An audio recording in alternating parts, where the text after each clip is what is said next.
Stay Sane with Jane, the show that helps you and your business to thrive, not just survive. Tune in each week as Jane connects with guests in the wellness, business, and publishing worlds, bringing you the most up-to-date training, techniques, healing, and guidance for growth, mindset, and motivation. Each session includes a magical guided meditation led by Jane or one of her special guests. Stay Sane with Jane, the show that helps you and your business to thrive, not just survive. Hello and welcome to this week's episode. My name's Jane and with me is Angie.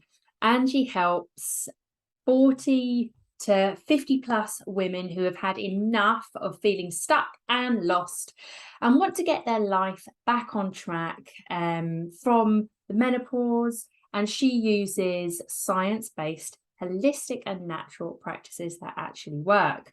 So Angie provides menopause coaching to individuals and groups, both online and in person, and menopause consultation services to businesses and organizations. With a background in science, health, and coaching, her drive and enthusiasm come from wanting to provide real support and direction, not just information.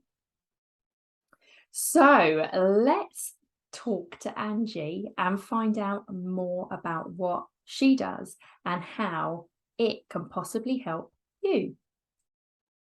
So Angie, tell me a little bit more about yourself and your business. Hi Jane, thanks for having me on. Pleasure.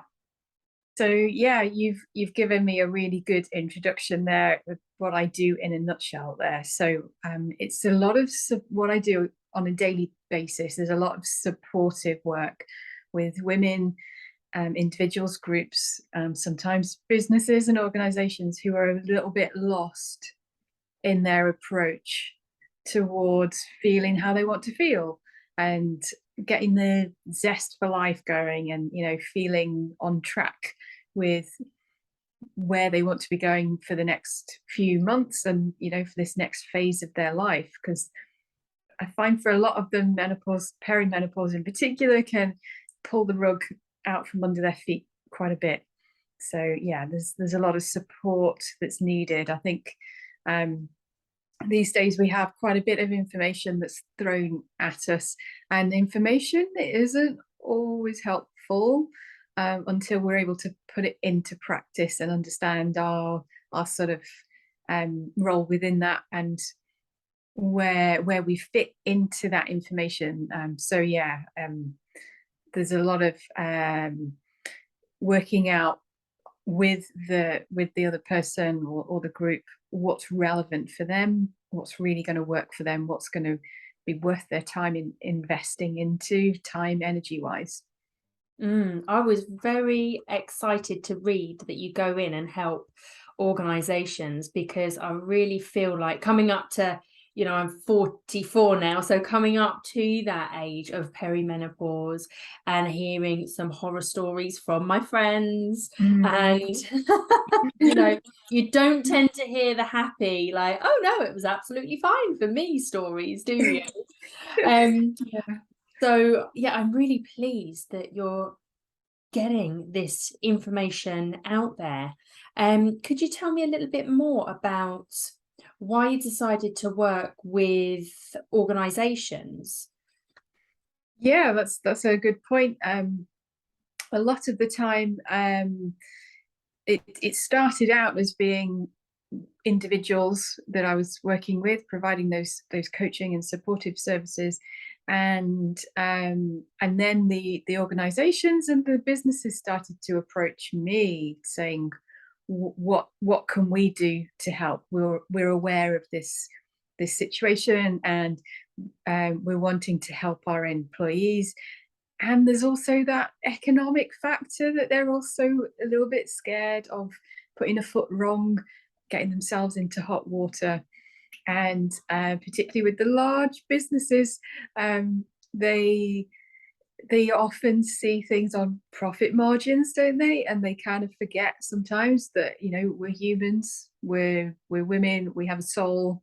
So do they, hopefully. And we need to, yeah, we need to come at this from an angle of how do we support the employees? What do they need? What's going to be best for them, as well as what's best for the business as well. So trying to tick a few different boxes, but they're wanting to keep their workforce. You know, there's some horrific stats around us as older ladies wanting to leave our jobs, leave our employment, change employment, go to part-time hours because of all of the struggles and the pressures and the additional layers that menopause and midlife creates for us.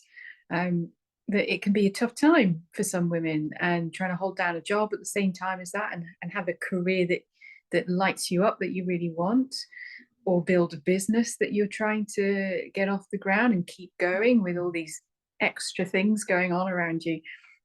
We don't have to do all that on our own. We can ask for help with that. There's a lot of help out there. I'm not the only person that classes themselves as a menopause coach, and having certifications and things in that. So it really does help to have put in a few heads together.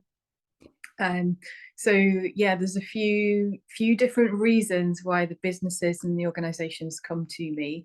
I'm always looking at it, trying to help it's always one person that I'm speaking to, one at a time. Even when there's a group of 50 of them, I'm trying to get my message across to that individual looking at me, who might be overwhelmed and confused. And that could be the employee, the employer, or the sole trader. You know, that there's a huge range amongst that, and they all have a right to live the life that they want to live.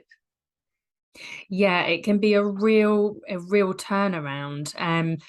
I'm thankful that my kind of news feed is full of wonderful women like yourself that are really, really shining a light on how we can go through these different hormone changes in the female life cycle, and to do them smoothly and with as much joy as possible.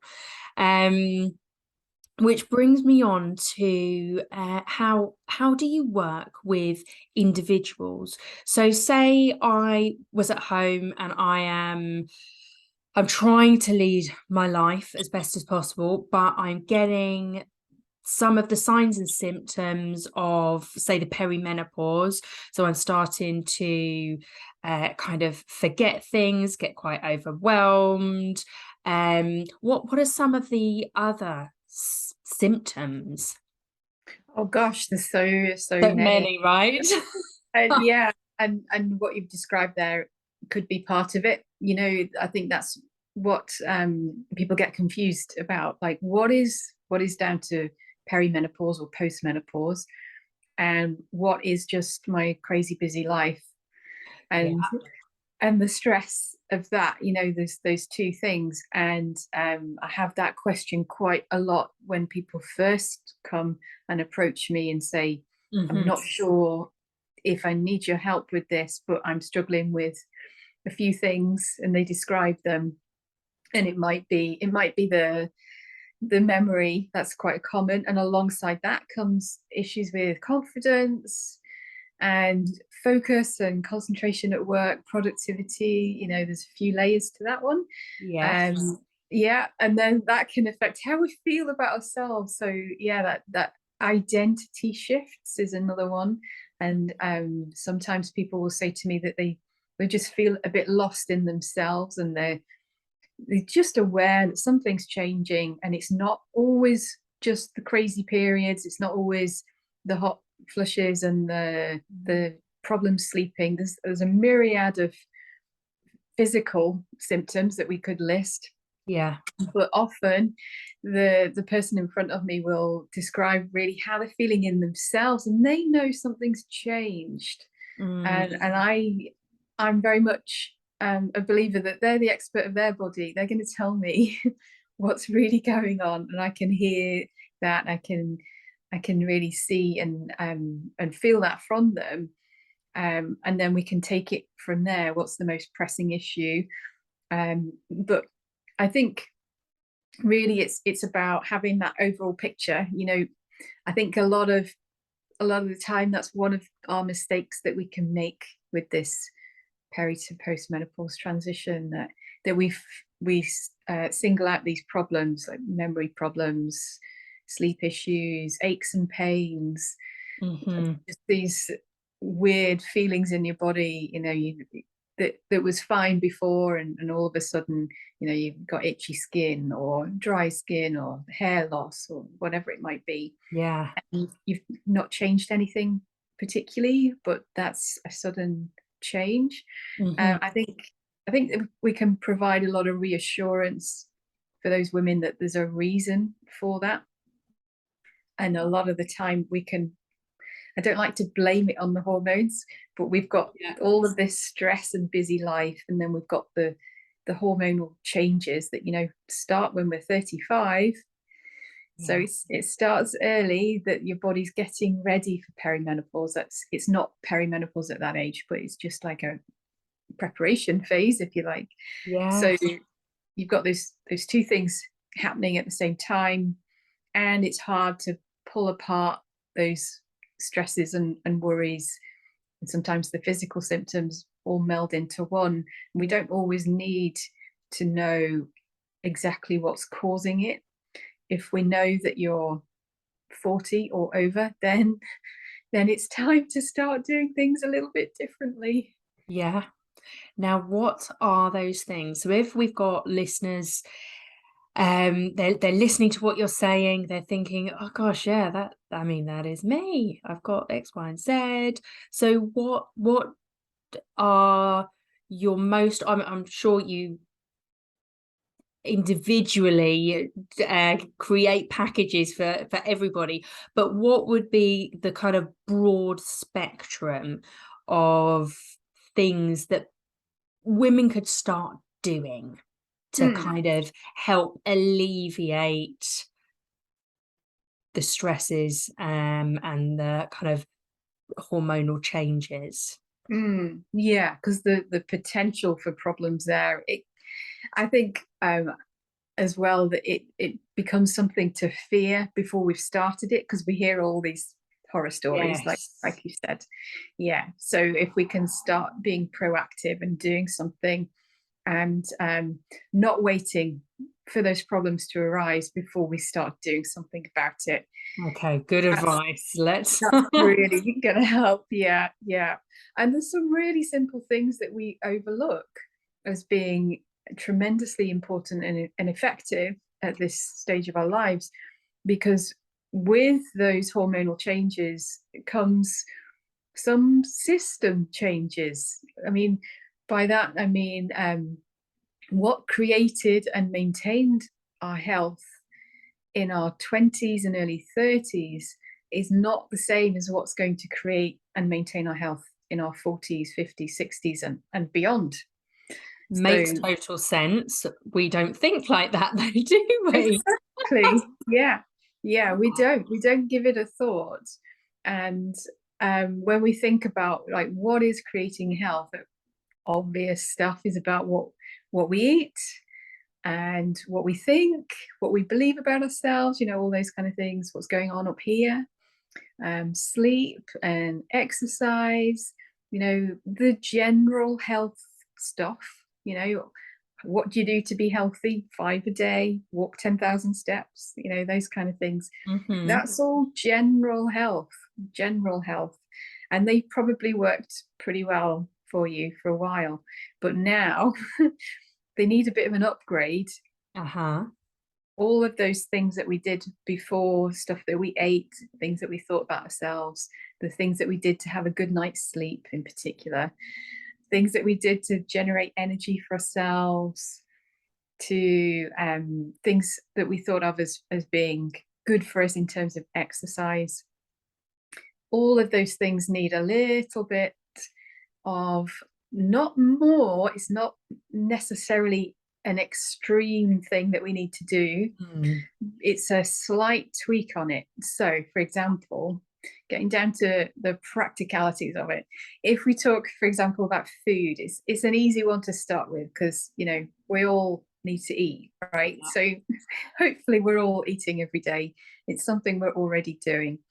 So to upgrade that into something that's going to be supportive for us, then instead of that thing of 5 fruit and veg a day, let's swap that out a little bit, and let's go for vegetables and fruit. That we need more vegetables than we do of fruit.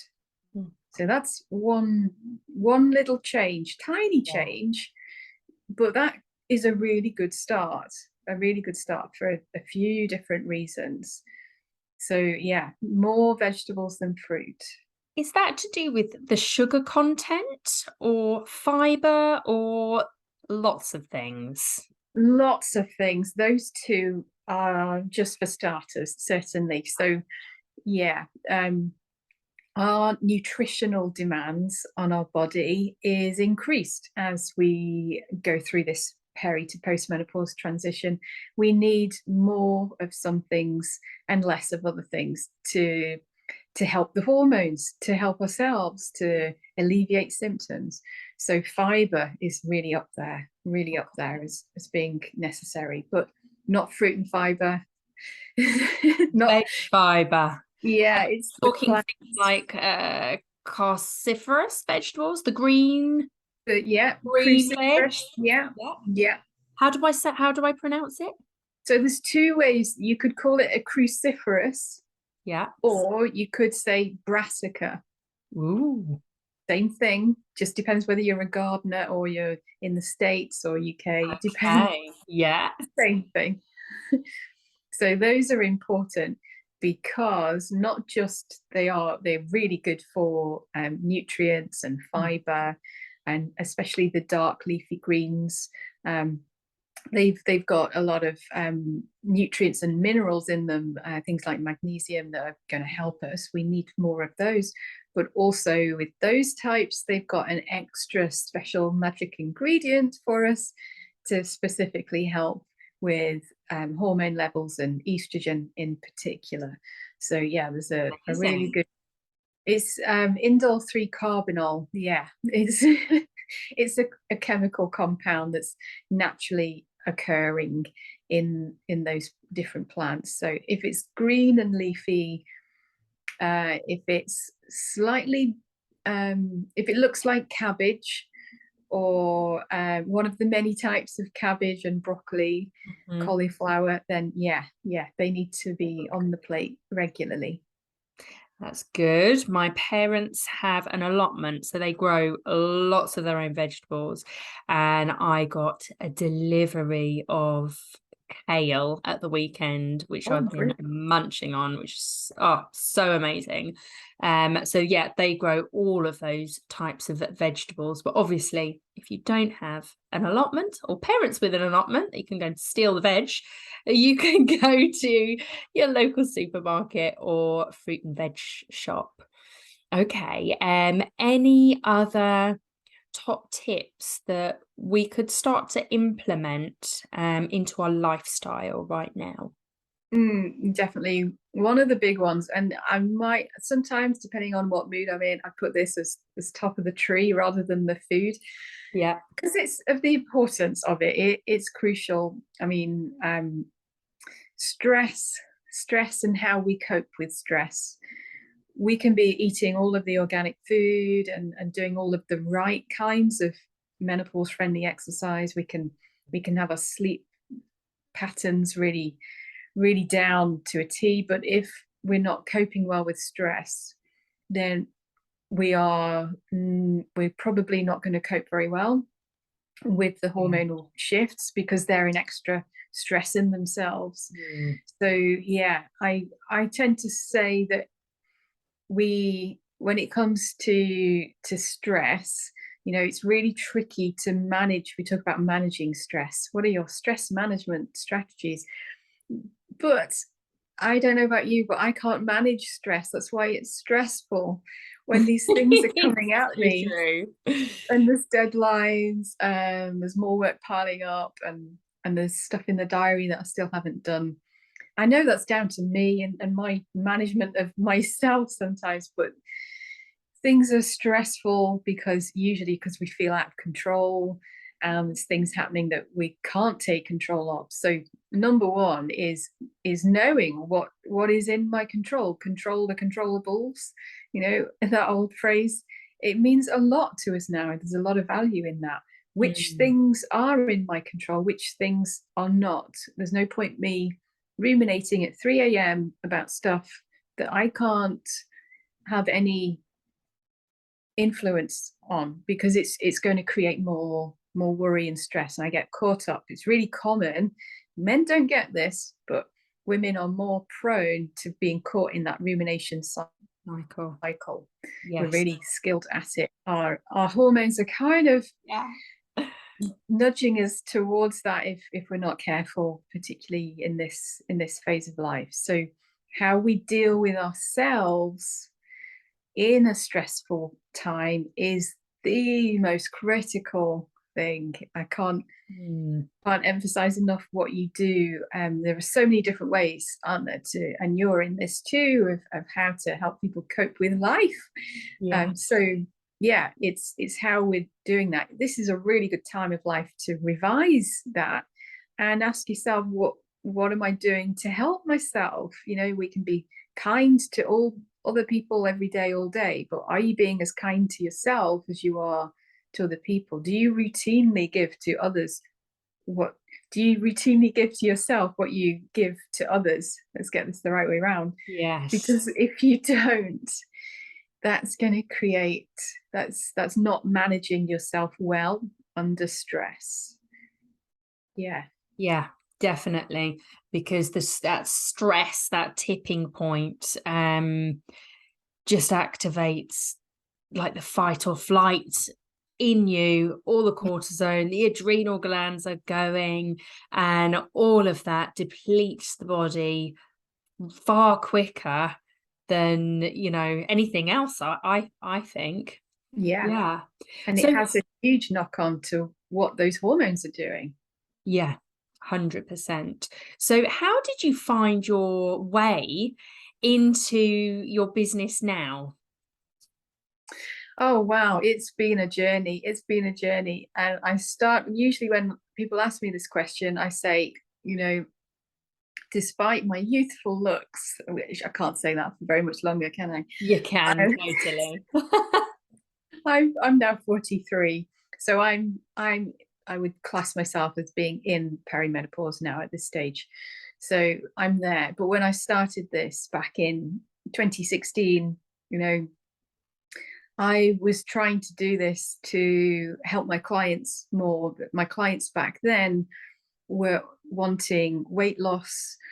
I was doing some personal training with them, nutrition coaching, mindset coaching, and it didn't feel enough. I didn't feel like I was giving them what they really needed. And the more I was learning about the body physiology, how to support my clients more with what they were really needing, the more courses I was taking, the more I was able to support them, and the more I was realizing that everything I was learning was actually applicable to me as well in my mid-30s at that stage.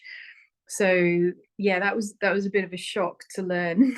And I really feel like I feel like I was guided to do that there was something in me that told me that it wasn't just about my clients. It was, I had to become my number one client, and to continue doing that as well as I keep on learning as well, and then keep on adding to what's needed. So yeah, it's been a real journey, starting out in the science world way back when, getting my MSc in science, and then and that was wildlife science. And Oh, then having, wow. yeah, complete change of career in at the age of 30, when I had a little bit of a midlife, hopefully not midlife crisis, but 30, 29, Pivotal 30 moment. crisis. That's what I Yeah, call mine. I had one exactly the same time, 30. yeah. It was tough. It was a tough time, relationship breaking up, deciding what I wanted to do with my life, not feeling fulfilled, all the kind of questions Yes. that I talk about now with my clients. And you know, it doesn't seem to matter what age it is, we go through these chapters of our lives where we question things about ourselves Mm. deeply, deeply. And it's having the courage to go there. So I feel that I've kind of walked that path. And there'll be many more times when I need to walk that path for myself, but I'm not scared to go there. And I feel that's a real advantage in my work with clients, to know that I've got that courage. You know, I can face this. I've got what it takes to hold your hand as you go through it as well. I can't do it all for you, but we can do this together, and you can have the support, and finding your way through it, accessing the wisdom that everyone's got at this stage of their lives that we sometimes forget about.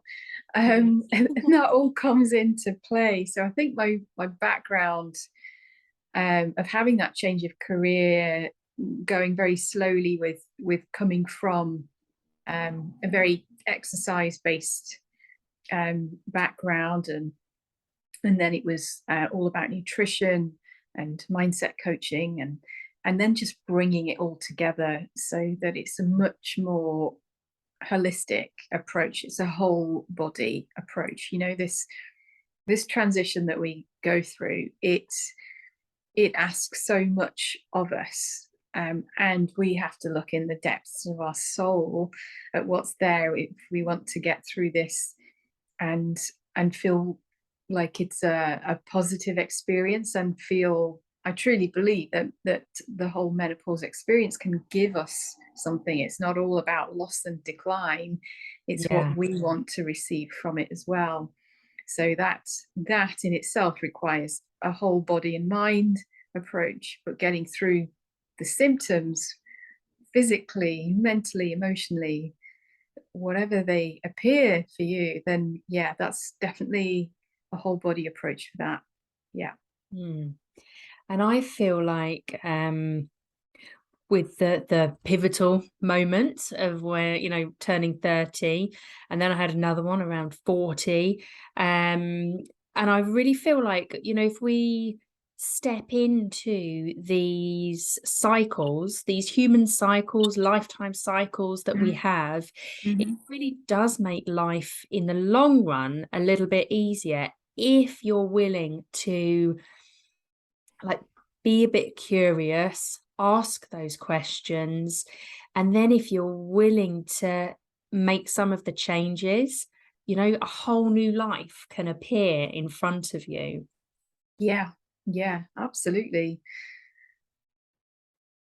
A lot of people will feel like they need to battle this. So I Mm, can't tell you how many times people will say, you know, I just want to go back to how things were, and things were easier then. And I get it, totally understand. I've been there. I've said those things, I'm sure. But time goes on. We can't go back. And yeah. you know, even replacing the hormones with hormone therapy doesn't bring us back to our 20s or early 30s. You know, there's got to be some willingness to look at ourselves, to look at what's going on, and to be able to go forwards with that.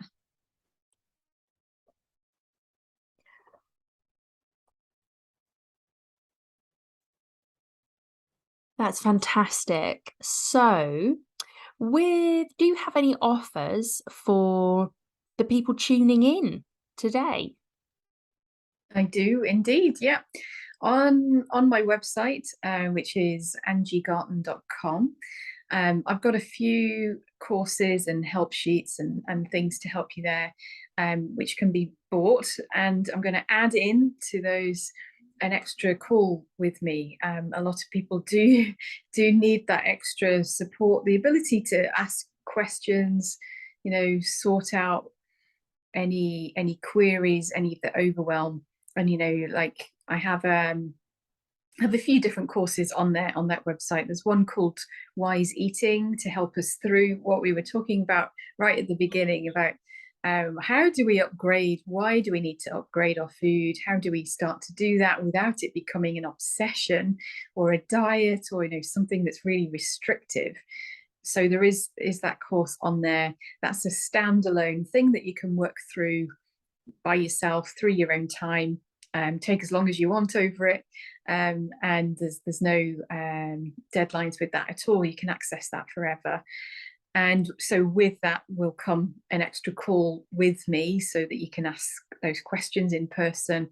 I usually find that people have those queries, like certain topics bring up extra questions, like what if I've got this intolerance, or what if I don't want to eat that many plants, what if I want to be a vegan, can I still do this? And if I'm talking about eating lots of protein, there's lots of different individual variations, so an extra call can really help with that. That's fantastic. Thank you so much. Now, obviously, I will be sharing all of Angie's details and websites below or above this podcast, radio show, and YouTube video. We're going out on all platforms, so you will be able to claim this free call with Angie should you purchase one of these courses. And I'm looking on your website now. It's really easy to get around.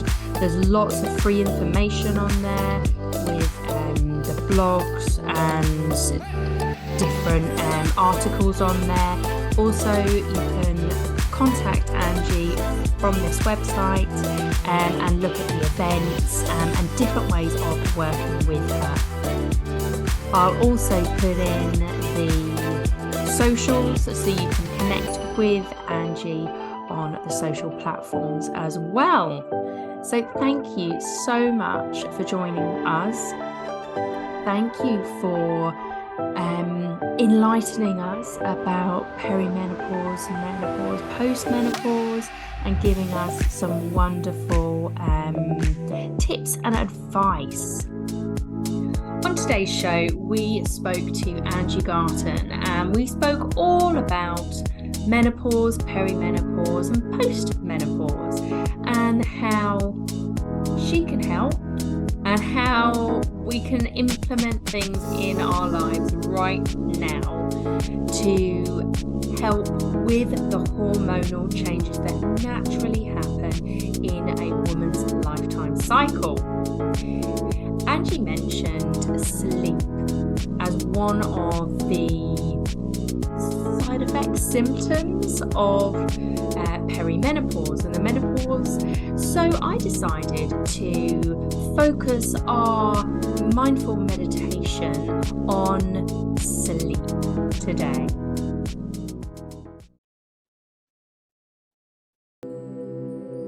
Bedtime mindfulness meditation. So as we begin this meditation, I invite you to bring kind awareness to why you chose this topic today. How your belly and chest and head feel when you reflect on the topic of sleep, of bedtime. And tune in to the internal thoughts and feelings you have that are associated with sleep and bedtimes. So I invite you to take a comfy seat and Just tune in to the way your body feels right now as I guide you through a bedtime meditation. Now, obviously, if you're driving, please don't close your eyes or go into meditation with me, but rather use this guided meditation when it's time for sleep. You may have already woven mindfulness practices into your day, but as soon as you lie down in the bed, you notice your mind beginning to wander and race. Does this sound like you? As you try to settle down for the evening, the mind may not always read the situation accurately.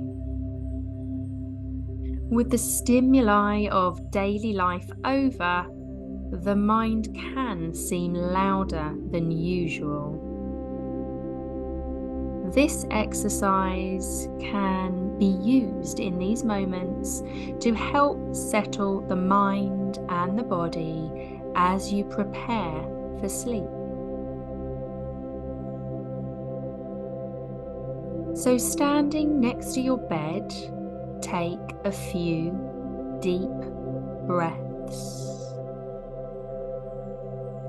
In through your nose and out through your mouth, filling up your lungs and slowing down the pace of your heart.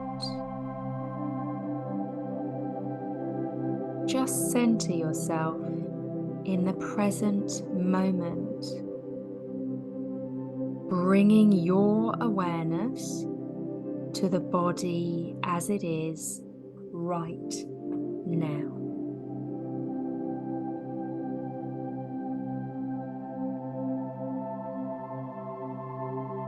When you climb into bed, remain aware of what is occurring in the body.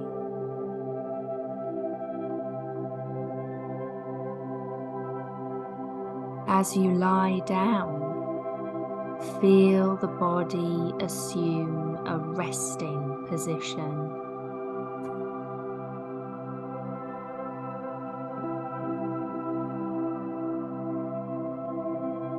Use the breath to bring mindfulness to the body and cultivate relaxation.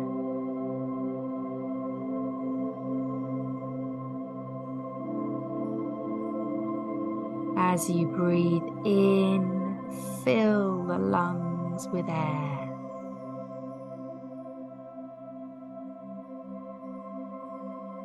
And when you exhale, feel the body soften into the mattress.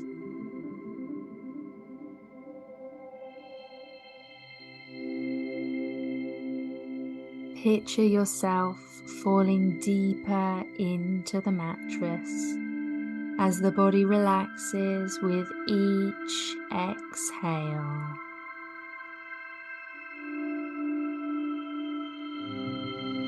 As you breathe in, fill the lungs with air. When you exhale, feel the body soften into the mattress.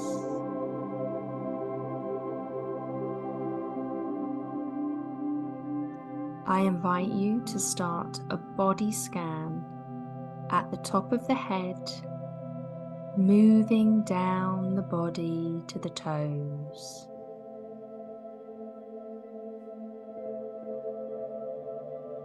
As your attention rests on each part, breathe into it,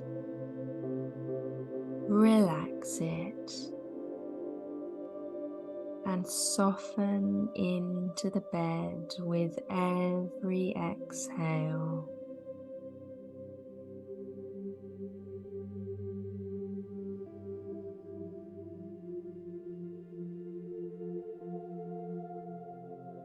feeling the body relax.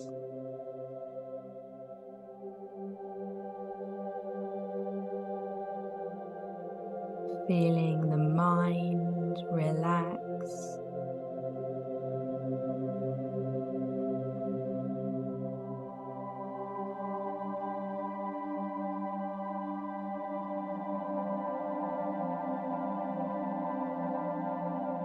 Feeling the hips relax.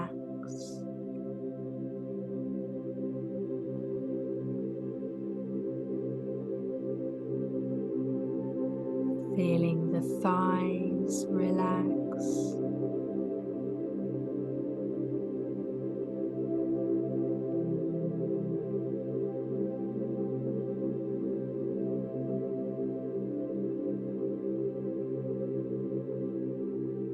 Feeling the calves relax.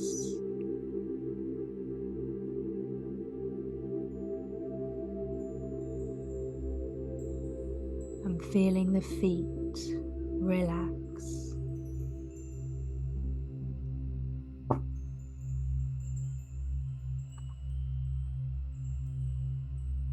And if you're still listening to my voice, return to the whole body and practice breathing deeply, continuing to soften the body step by step.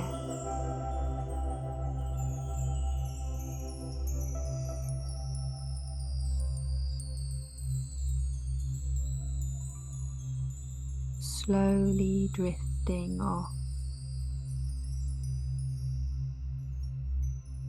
into a deep and restful sleep.